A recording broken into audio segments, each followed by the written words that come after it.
පින් ගොඩාක් කරනකොට අර අකුසල් වල විපාක ශක්තිය යටපත් වෙලා යනවා. නැති වෙන්නේ නැහැ. ඒවා යටපත් වෙනවා. පින බලවත් වෙනවා. ආයි කාලයක් ගිහිල්ලා ආයි මතුවෙන්න පුළුවන්. දැන් අපි ගමු මේ කර්ම විපාක දෙනකොට දැන් අපි හිතමු කෙනෙක් ඉන්නවා පින්පව් දෙකම කරපු කෙනෙක්. එයාට පින පැත්ත මරණ මංචකේ පින පැත්ත බලවත් වුණොත් මරණ මංචකේ එයා මරණින් මත්තේ උපදිනවා දිව්‍ය ලෝකේ. දෙව්ලොව කියන්නේ අකුසල් විපාක දෙන තැනක් නෙමෙයි. කරපු අකුසල් ටික යටපත් වෙනවා නැති වෙන්නේ. යටපත් වෙලා ඉතිරි වෙනවා. කරපු පින් කල්ප ගණන් කරපු පින් වෙන්න පුළුවන්. ඒවා මතුවේවි දෙව්ලොව විපාක දෙන. මොකද එතන තියෙන ගති සම්පත්තිය. පින විපාක දෙන තැනක ඉපදිලා තියෙන්නේ. පිනේ විපාක කල්ප ගණන් එහි ගෙවනවා. එහි පිනේ විපාක ගෙවලා ඒ පින කාලයක් කල්ප ගානක් යනකොට පිනේ විපාක ගෙවිලා විපාක ශක්තිය අඩු වෙනවා. එතකොට දැන් බලවත් අර යටපත් වෙච්ච අකුසලේ බලවත් වෙනවා. සමහරු දෙව්ලොවින් චුත වෙලා කෙලින්ම නිරේට වැටෙනවා. සමහරු දෙව්ලොවින් චුත වෙලා තිරිසන් අපායට ප්‍රේත ලෝකෙට වැටෙනවා. බැරි වෙලාවත් පිනේ විපාක එහි කාලයක් ගෙවපු කෙනෙක් දෙව්ලොවින් චුත වෙලා මනුස්ස ලෝකෙට එන්න පුළුවන්. එහෙම එනකොට බලවත් වෙලා තියෙන අර යටපත් වෙච්ච අකුසල් නම් උපදින්නේ බොහොම දුප්පත් තැනක වෙන්න පුළුවන්. ඊළඟට කොච්චර හොඳ කරත් එයාට නින්දා අපහාස බොරු චෝදනා කරදර ජීවත් වෙන්න අමාරුයි. මොන හොඳ දේ පටන් ගත්තත් මොකක් හරි ප්‍රශ්න එනවා. හරි කරදර. අර අකුසල් හරියට මතුවෙලා ලෙඩ රෝග ප්‍රශ්න ඒ ඔක්කොම මතුවෙලා විපාක දෙනවා. හැබැයි ඒක අපිට හොයන්න පුළුවන් මෙහෙම දැන් ඒ කොච්චර කරදර බාධා ආවත් සසරේ පින් කරපු මනසක් තියෙන කෙනාගේ විඥානයේ තුල සසර පුරුද්ද තියෙනවා. එයා කොච්චර දුප්පත් වුණත් වේලක් කර වේලක් කාලා හරි දන් දෙනවා. ඇයි යාට සසර පුරුද්ද තියෙන දන් දීලා. කොච්චර කරදර තිබ්බත් කොහොම හරි සිල් ගන්න යනවා. අඩු ගානේ බණ ටිකක් අනුන්ගෙන් ගෙදරක බණ ටිකක් ඇහුණත් ගිහිල්ලා වාඩි වෙලා කොහේ හරි ඉඳන් බණ ටිකක් අහනවා. පින් කරනවා. අර සසර පුරුද්ද. හැබැයි එයා ගැන හරියට දන්නේ නැති කෙනෙක්. එයාගේ සසර ගමන ගැන දන්නේ නැති කෙනෙක් පිටින් මනුස්ස ලෝකෙ දිහා බලනකොට පේන්නේ මෙච්චර හොඳට ඉන්න මිනිස්සයාටමනේ අයි මේ කරදර.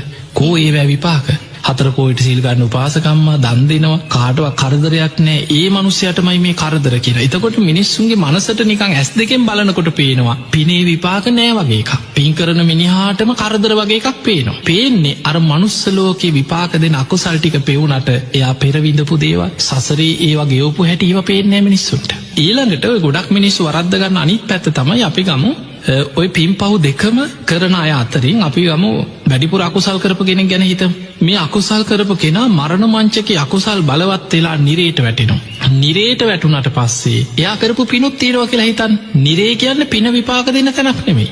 එතන ගති විපත්තියක්.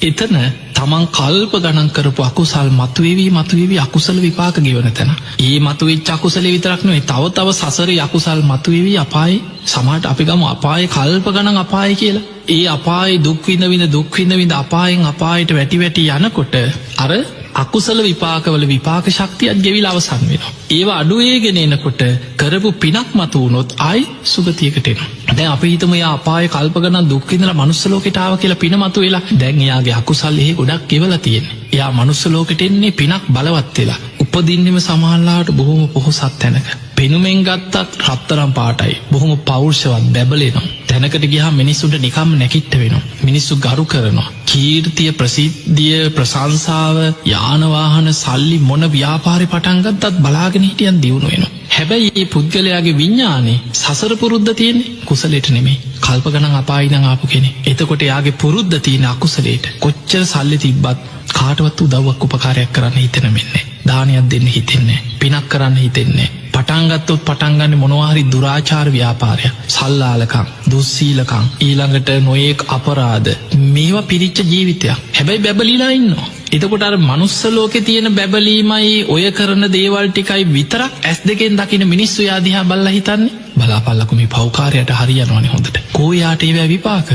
ඔය පව් කරාට ඒව විපාකයක් නෑනේ. ඔය හොඳට වැජිබිලා ඉන්නේ පව් කරන්නේ උන්ටනේ අද කාලේ හරියන්නේ.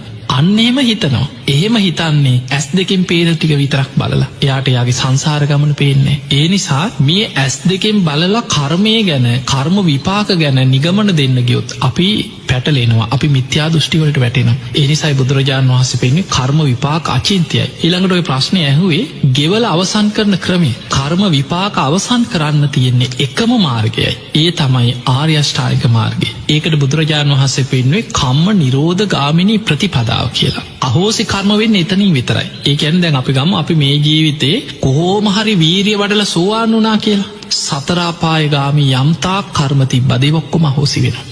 ආත්ම 7කින් එහා උපදින්න යම් තාක් කර්ම තිබ්බද ඒ ඔක්කොම අහෝසි වෙනවා. අන්න අහෝසි වෙලා යන හැටි කර්ම විපාක. එයා මේ ජීවිතේ සකදාගාමී වුණොත් කාම ලෝකේ එකපාරයි උපදින්නේ. එතනින් එහා විපාක දෙන්න තිබ්බ සියලු කර්ම අහෝසි වෙලා යනවා. එයාට ආයි උපදින්න තැනක් නැතු වෙනකොට විපාක දෙන්න විදිහක් නැහැ. එයා මේ ජීවිතේ අනාගාමී වුණොත් කාම ලෝකේ උපදින්නේ නැහැ කියනවා. එතකොට කාම ලෝකේ විපාක දෙන්න සසරේ යම්තා කර්ම තිබ්බද ඒ ඔක්කොම විපාක දෙන්න පරිසරයක් නෑ අහෝසි වෙනවා. එයා සුද්ධාවාස බඹලෝ ඉපදිලා එහි පිරිනිවන් පානවා. මේ ජීවිතේ රහත් වෙච්ච කෙනා පිරිනිවන් පානකම් සමහර කර්ම මතුවේවි විපාක දෙනවා. ඒකට කියනවා ප්‍රවෘත්ති විපාක කියලා. රහතන් වහන්සේලාටත් මතුවෙන විපාක තියෙනවා. හැබැයි පිරිනිවන් පෑවට පස්සේ එතනින් ඉවරයි. ආයි විපාක දෙන්න පරිසරයක් නෑ. ඒ නිසා කර්ම විපාක නැති කරගන්න අහෝසි කරගන්න තියෙන එකම මාර්ගය ඒවා අහෝසි කර්ම බවට පත් කරගන්න තියෙන්නේ ආර්ය අෂ්ටාංගික මාර්ගය තුල විතරයි. ඒ ඇරෙන්න අපි පින් කරනකොට අකුසල් යටපත් වෙනවා මිසක් නැතිවීමක් වෙන්නේ නැහැ. කවදා හරි සසරේ අපේ පින ගෙවිලා අවසන් වෙච්ච දවසක අපි සමානලට දුගතිය වැටිච්ච වෙලාවක අර යටපත් වෙච්ච එක මතුවලා විපාක දෙනවා. ඒ නිසා කර්ම විපාක කියන්නේ අපිට පාලනය කරන්න පුළුවන් දෙයක්වත් ඊළඟට කෙනෙකුට මේ බුදුදහමේ බුදුහාමුදුරු කර පනෝන එකක් නෙමෙයි. ඒක කර්ම විපාක ඒක වෙනම ධර්මතාවයක්. බුදුරජාණන් වහන්සේ කරන්නේ මේ යන ස්වභාවය වටහාගෙන පෙන්නලා දීලා හැම බුදු කෙනෙක්ම පෙන්නනොයි සබ්බ පාපස්සා කරන සියලු පාපී අකුසල කර්මයන්ගෙන් වළකින්න. කුසලස් උපසම්පදා පුළුවන් තරම් පින්කම් කුසල කර්ම කුසල් කරන්න. සචිත්ත පරියෝදපන තමන්ගේ හිත දමනය කරගන්න. ඒක තමයි බුදුවරුන්ගේ අනුශාසනා. ඒ තුල කටයුතු කරපු කෙනා අර ආර්ය අෂ්ටාංගික මාර්ගේ වඩාගෙන කර්ම විපාක අහෝසි කරගෙන සසරින් ගැලවිලා මිදලා යනවා. ඒක තමයි කර්මයන්ගෙන් මිදෙන්න තියෙන